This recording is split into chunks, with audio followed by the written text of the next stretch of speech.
Nós não deixamos de visitar a Lua porque, de repente, o dinheiro acabou. Deixamos de ir porque, lá em cima, teríamos nos deparado com algo que não se encaixava na nossa visão de mundo. E antes que você pense, lá vem mais uma teoria da conspiração, é justamente isso que, supostamente, não seria. É isso que, segundo dizem, Charles Duke passou a insinuar em conversas mais recentes. Charles Duke, o 10º homem a pisar na poeira da Lua. Se histórias assim mexem com você, então fique até o fim, escreva sua teoria nas respostas. E se quiser que eu continue exatamente nesse mesmo estilo e ritmo, diga simplesmente continuar no final. Duke nunca descreveu sua experiência na Lua de forma fria ou puramente técnica. Ele fala de empolgação, de fascínio, de adrenalina, de aventura. Fala da sensação de estar, de repente, em um lugar que na infância só existia em fotografias e livros, e que ali era real, sólido, silencioso, infinito. Mas então vem a parte que, segundo essa narrativa, ficou ecoando por décadas em sua mente. Depois de 40 anos de silêncio, ele teria oferecido uma explicação que não tranquiliza, arrepiaria. E estamos falando de alguém que não pode ser descartado facilmente. Charles Duke não era um nome aleatório da internet. Foi general de brigada da Força Aérea, piloto de testes com milhares de horas de voo, treinado para manter a calma quando outros perdem o controle. E mais, foi a voz que falou com Neil Armstrong e Buzz Aldrin no momento em que o mundo inteiro prendia a respiração. Tranquility Base aqui, a Eagle pousou, e a resposta de Houston, que atravessou a história. Roger, Tranquility, estamos vendo vocês no solo. Aqui tem um pessoal ficando azul. Podemos respirar de novo. Obrigado. Quando alguém com esse histórico fala, as pessoas escutam. E agora, aos 89 anos, segundo essa história, Duke finalmente teria decidido contar o que afirma ter visto em abril de 1972. Estruturas na Lua que não deveriam estar lá. Uma transmissão para Houston que não recebeu a resposta esperada. Fotografias que mais tarde não apareceram nos arquivos públicos, como se tivessem sido guardadas numa gaveta que ninguém deve abrir. Ele teria sugerido que a NASA descobriu algo que levantava perguntas grandes demais para serem simplesmente anexadas a um relatório técnico. Então, a decisão não teria sido combater a verdade, mas evitá-la. Não com drama, não com intenções sombrias, mas com uma escolha silenciosa.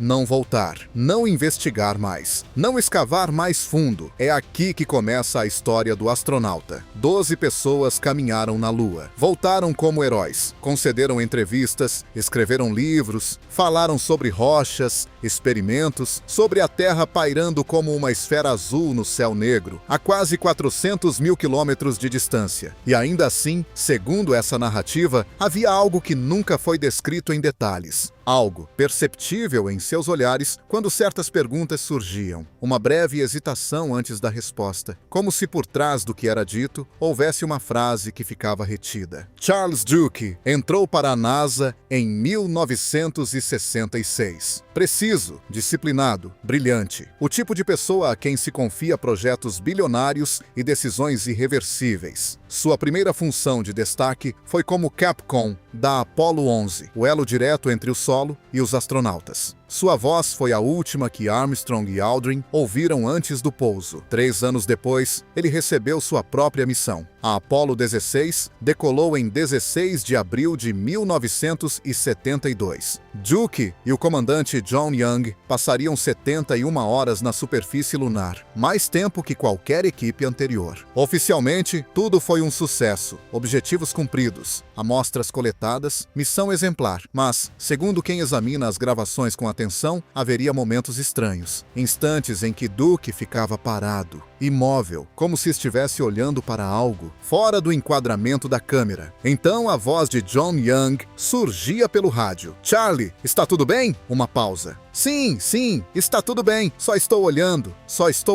Mas para quê? Nada sobre isso aparece nos registros oficiais. O que quer que estivesse diante dele, naqueles segundos, não foi descrito publicamente. E esse silêncio teria durado 40 anos. Por volta de 2015, segundo relatos, Duke começou a fazer pequenas insinuações. Curiosamente, ele não começou com uma revelação explosiva, mas com detalhes aparentemente pequenos. Coisas que, segundo ele, nunca o abandonaram. Por exemplo, a luz solar na Lua deveria ser branca e pura, sem atmosfera, sem dispersão, sem alteração de cor. Física simples. E, no entanto, ele teria visto tons azulados, às vezes violetas, como se a própria luz carregasse uma tonalidade diferente. Não seria reflexo do visor do capacete, nem efeito de sombra. Ele dizia que desviava o olhar e, ao voltar, a cor parecia mudar. E então vieram os sons. Em um corpo celeste sem atmosfera, o som não se propaga. Os astronautas só deveriam ouvir comunicações por rádio ou ruídos mecânicos do traje. Mas Duke teria relatado frequências estranhas, às vezes harmoniosas, quase musicais, outras vezes dissonantes e perturbadoras. Ele teria perguntado a John Young se também ouvia aquilo, e Young teria confirmado com um aceno. Mesmo assim, não relataram oficialmente, porque soava impossível. 2 astronautas altamente treinados, formados em física e engenharia, vivenciando algo que contrariava princípios básicos, e optando pelo silêncio por anteciparem como aquilo soaria na Terra. Mas não parou por aí. Duke também teria falado sobre distorções na percepção do tempo. Trabalhando em uma tarefa, olhava o relógio e via que 20 minutos haviam passado, embora parecessem 2. Em outro momento, 5 minutos pareciam uma hora inteira. Young teria compartilhado impressões semelhantes. Seu relógio interno já não coincidia com o tempo medido, e havia uma sensação, não apenas de silêncio, não apenas de isolamento, mas de estar sendo observado, não por Houston, não por câmeras, mas por algo diferente, algo grande, algo consciente. É assim que ele teria descrito, em tom baixo, luzes incomuns, sons inexplicáveis, tempo instável. E essa impressão quase indefinível de não estar sozinho, mesmo sendo oficialmente o único ser humano naquela paisagem. No entanto, segundo ele, nada disso foi o principal motivo de seu silêncio. Foram as estruturas. Em 2019, durante uma entrevista, perguntaram diretamente: "O senhor viu algo na Lua que nunca foi oficialmente reconhecido?" Dizem que o ambiente ficou em silêncio, e Duke respondeu: "Sim, com certeza, sim." O que exatamente? Ele teria respirado fundo. Estruturas, não rochas dispostas por acaso, não formações que parecem estranhas sob determinado ângulo, mas formas regulares, demais para serem naturais, com aparência artificial, antigas, nas Descartes Highlands, a alguns quilômetros do módulo lunar, atrás de uma elevação que impedia a visão direta da Terra. Enquanto coletavam amostras, Duke teria percebido algo geométrico no horizonte, linhas retas demais, ângulos definidos demais. Chamou John. Ele também viu. Aproximaram-se com o rover. À frente, segundo esse relato, havia algo que lembrava uma parede ou fundação, parcialmente coberta por poeira, cerca de 100 metros de extensão, as 2 extremidades mergulhando no solo, como se apenas uma pequena parte de uma estrutura muito maior estivesse exposta. Houston foi informado. E aí veio o que ele descreve como a parte mais estranha. A resposta não veio como de costume, uma pausa longa demais. E então, apenas a instrução para continuar o programa de coleta conforme planejado. Nenhuma pergunta, nenhum pedido de descrição detalhada, nenhum alarme. Apenas prossigam. Mesmo assim, eles teriam tirado fotografias, planos gerais, close-ups, diferentes ângulos. E aqui a história se torna ainda mais controversa. Essas imagens, afirma Duke, segundo essa versão, nunca foram divulgadas. Anos depois, ao questionar, teria recebido respostas diferentes. Problemas técnicos, baixa qualidade, arquivos perdidos. Ele insiste que as imagens eram claras. Se isso fosse verdade, sugere essa narrativa. Então existiriam, em algum arquivo, fotos de algo que não combina com a ideia de uma lua completamente morta e vazia. Perguntaram se as estruturas pareciam recentes. Ele teria balançado a cabeça. Não. E isso seria o mais inquietante. Pareciam antigas, erodidas, mesmo sem clima ou vento na Lua, marcadas por crateras, como se estivessem ali há milhões de anos. Talvez mais antigas que qualquer construção humana, mais antigas que a própria humanidade. Quem teria construído? Sua resposta quase inaudível. Eu não sei, mas algo ou alguém teria construído. E, segundo a continuação dessa história, ele não seria o único. Em 2017, vários astronautas ainda vivos do programa Apollo teriam se encontrado em privado. Não uma conferência pública, não um evento televisionado. Apenas homens que compartilharam uma experiência única. De acordo com Duke, ali teriam falado abertamente sobre anomalias que nunca haviam detalhado antes. Missões diferentes, detalhes diferentes, mas sempre aquela sensação de que a versão pública não capturava tudo o que viveram. Não teria havido ameaças explícitas, nenhum cenário de filmes de espionagem, mas uma percepção de que ninguém acreditaria, que qualquer menção seria imediatamente rotulada como fantasia. E aqui a narrativa atinge seu ponto central. Se até pessoas cuidadosamente selecionadas, treinadas e avaliadas dizem que o quadro oficial é incompleto, o que isso significa? Em 2023, perguntaram a Duke diretamente se houve encobrimento. Sua resposta, dizem, foi mais sutil que explosiva. Não uma conspiração clássica, não uma sala escura de controle secreto, mas uma paralisia institucional. A NASA teria dados, imagens, observações que sugerem que a Lua é mais do que um rochedo morto. Mas divulgar isso levantaria questões fundamentais. Quem somos? Estamos sozinhos? Nossa história está completa? E talvez, segundo essa versão, tenha sido mais fácil simplesmente parar. Após a Apollo 17, em dezembro de 1972, nenhuma missão tripulada voltou à Lua por quase meio século. Oficialmente, cortes orçamentários, mudança de prioridades, estações espaciais, sistemas reutilizáveis. Mas a pergunta permanece, dentro dessa narrativa alternativa. Por que interromper um programa ambicioso quando o conhecimento técnico já existia? Por que não continuar pesquisando, se a Lua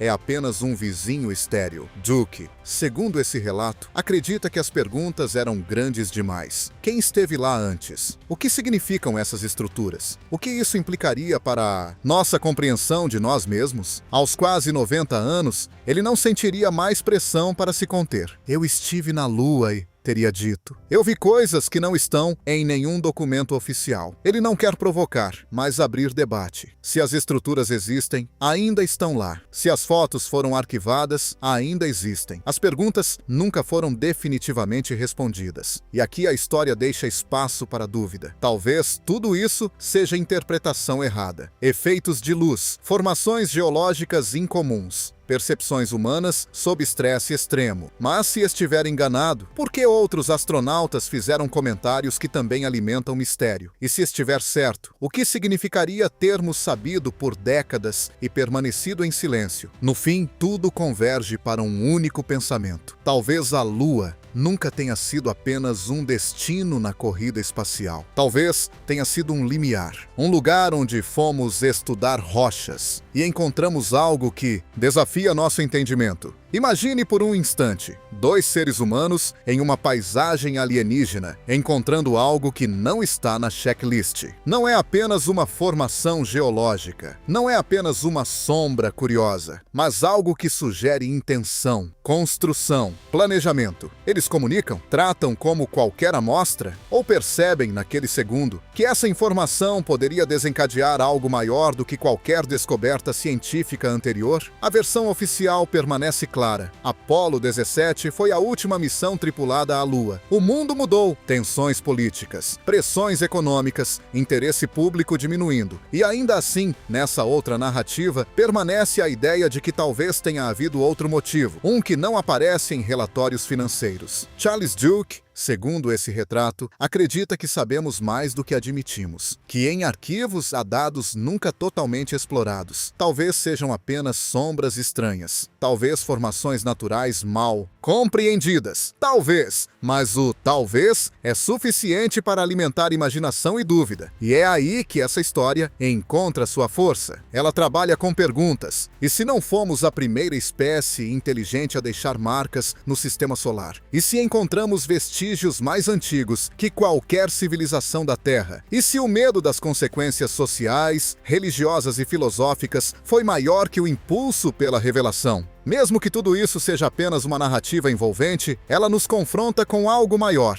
Nossa jornada ao espaço não é apenas tecnológica, é existencial. Cada passo além da atmosfera levanta a pergunta sobre quem somos e de onde viemos. Talvez não precisemos de estruturas escondidas na poeira lunar para sentir isso. Talvez o simples fato de termos estado lá já seja suficiente para nos transformar. E ainda assim permanece a imagem. Um astronauta parado na superfície cinzenta, olhando para o horizonte em silêncio. Um instante de hesitação no rádio. Décadas depois, um homem dizendo que apenas quer que olhemos com mais atenção. Se a história um dia será confirmada ou refutada, ninguém sabe. Mas a verdadeira questão talvez seja outra. Estaríamos preparados para aceitar uma resposta que reescrevesse nossos livros? Celebraríamos ou temeríamos? A Lua continua orbitando, silenciosa, aparentemente inerte. Mas, na mente humana, ela permanece como espelho da nossa curiosidade e das nossas dúvidas. Talvez essa seja a verdadeira mensagem. Não que encontramos algo assustador,